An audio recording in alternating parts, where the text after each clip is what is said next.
A lot of Americans still talk about communism and capitalism like the Cold War ended 6 months ago.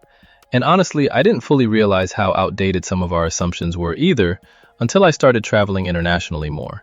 Because once you actually see parts of modern China, Vietnam, or even Mexico for yourself, you realize pretty quickly that the world Americans were taught to expect doesn't really exist anymore.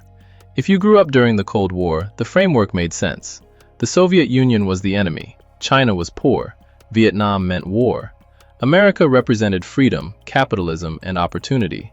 That was the mental map people carried around for decades. And during that era, Americans were also raised with this quiet assumption that the United States would naturally remain the most modern and advanced version of the future. I don't think most Americans expected parts of Asia to eventually feel newer, faster, or more technologically advanced than parts of the United States. Now people hear about Chinese investment, rail systems, manufacturing growth, or government-backed infrastructure, and some Americans instantly jump to the idea that communism is spreading. But when you actually step back and look at the modern world, those old Cold War assumptions don't explain reality very well anymore. Because the world people expected to find is not the world they're actually walking into. I think a lot of Americans still see the world like it's 1983. I think younger Americans sometimes underestimate how deeply the Cold War shaped older generations. For decades, Americans were taught to see the world in very simple terms. Capitalism meant prosperity and freedom. Communism meant shortages, stagnation, government control, and economic failure. And to be fair, there was truth to that. People saw shortages, deteriorating infrastructure, corruption, and entire cities that felt stagnant and worn down. And Americans internalized all of that as proof that government-controlled economies simply did not work. So over time, people simplified the world into neat little ideas that felt easy to understand. Free market equals good. Heavy government involvement equals socialism. Socialism equals failure. And during the Cold War, those ideas mostly held together. But then the Soviet Union collapsed, and instead of the whole world becoming fully capitalist, everything started blending together. That's where things became harder to place mentally. Some countries stayed politically communist while aggressively embracing manufacturing, exports, trade, markets, and private business. Other countries stayed capitalist while becoming much more aggressive with tariffs, industrial policy, infrastructure spending, subsidies, and strategic investment. The lines started getting blurry. But I don't think Americans fully adjusted mentally to how much the world evolved after that. And honestly, China is probably the clearest example of that disconnect. Because when you really look at modern China, this is where the old Cold War framework starts falling apart. Think about the image a lot of Americans still associate with communism: poverty, economic stagnation, no innovation, government control over everything. Now compare that image to modern China: massive skylines, advanced infrastructure, luxury shopping districts, private companies, tech giants, high-speed rail systems, manufacturing at an enormous scale, entire futuristic cities that barely existed a few decades ago. And whether somebody likes China politically or not, that reality does not match the image Americans grew up with, at all. I think that disconnect genuinely throws people off because Americans were taught that communist economies were supposed to fail. Instead, China became one of the most economically powerful countries on Earth. Now, obviously, China still has major issues involving censorship, surveillance, authoritarianism, and government control. I'm not ignoring any of that. But economically, China is not operating like the Soviet Union did. Not even close. It's more like a hybrid system where the government aggressively guides long-term direction while still relying heavily on trade, exports, manufacturing, markets, and private enterprise. This is where people start getting uncomfortable, because the world suddenly stops fitting neatly into the boxes they grew up with. I remember the first time I landed somewhere overseas and realized the airport, infrastructure, and transportation systems felt newer than what I was used to back home. That stuck with me. And for a lot of Americans, I think that realization is genuinely disorienting at first. Because many Americans still subconsciously expect the United States to look obviously more advanced than the rest of the world. Then they land in parts of Asia and suddenly realize the infrastructure, transportation, manufacturing, and urban development don't match that assumption anymore. And mentally, That creates tension, not because America is collapsing, but because the rest of the world caught up in ways a lot of Americans never really expected. Then you look at Vietnam, and the whole thing becomes even harder to explain using old Cold War assumptions. I think a lot of Americans still imagine Vietnam as frozen in time.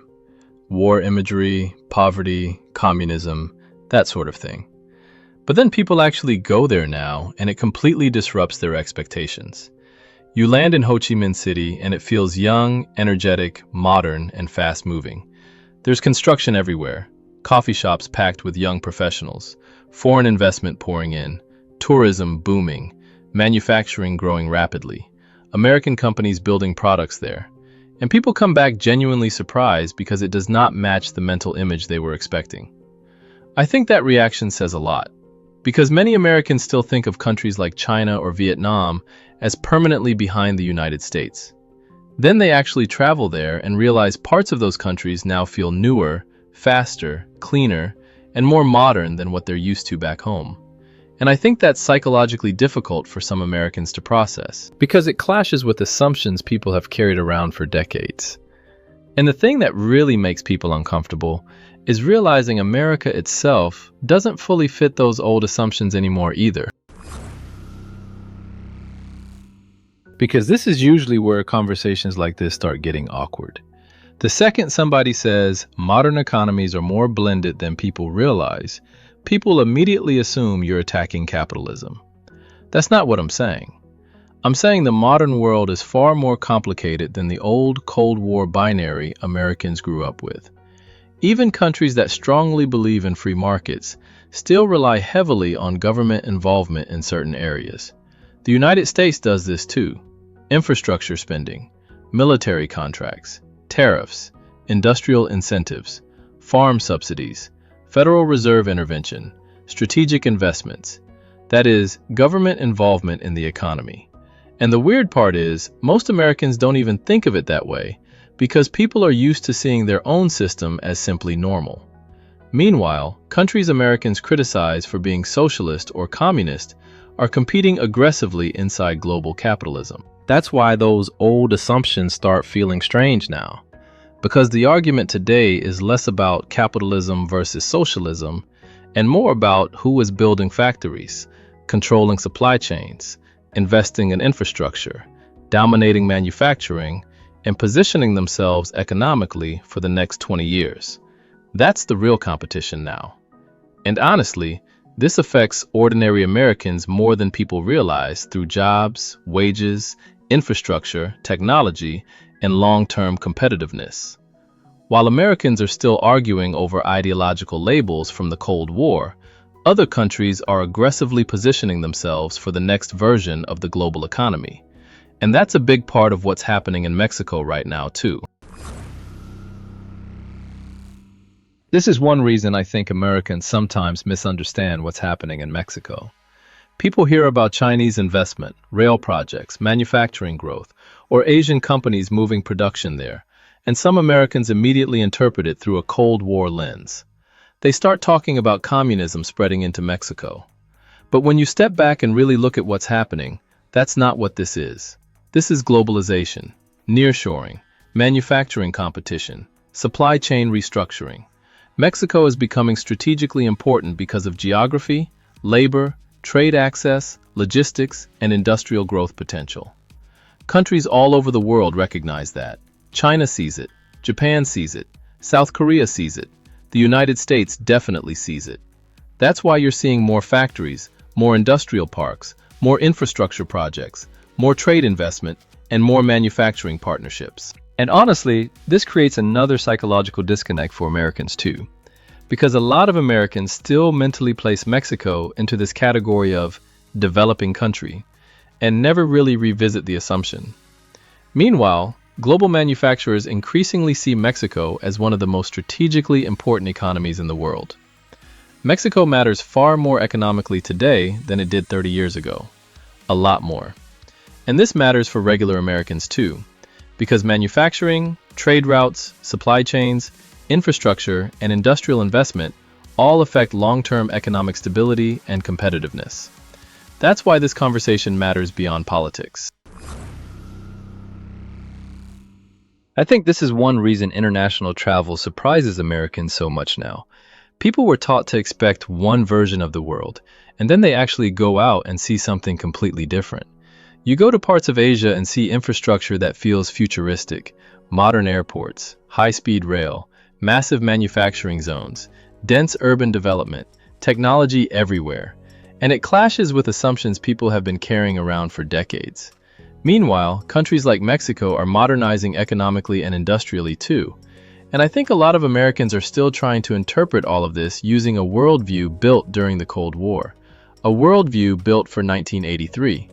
But the world moved on, the lines blurred, and honestly, I think the rest of the world adapted faster than many Americans realized. At the end of the day, this really is not a video about communism versus capitalism. It's more about how quickly the world changed and how slowly people's assumptions changed with it. Because whether people realize it or not, America is no longer competing inside the same world that existed in the 1980s. And I think that's why this feels uncomfortable for some Americans. Because the world Americans grew up expecting to lead automatically is no longer standing still and waiting for America to stay ahead. And honestly, I think that's why international travel surprises so many Americans now. Because once you see how fast parts of the world have evolved, it becomes a lot harder to keep viewing everything through old Cold War assumptions. If you enjoyed this video, make sure you subscribe, hit like, and smash the hype button for the algorithm. And if you want to keep going down this rabbit hole, check out my videos.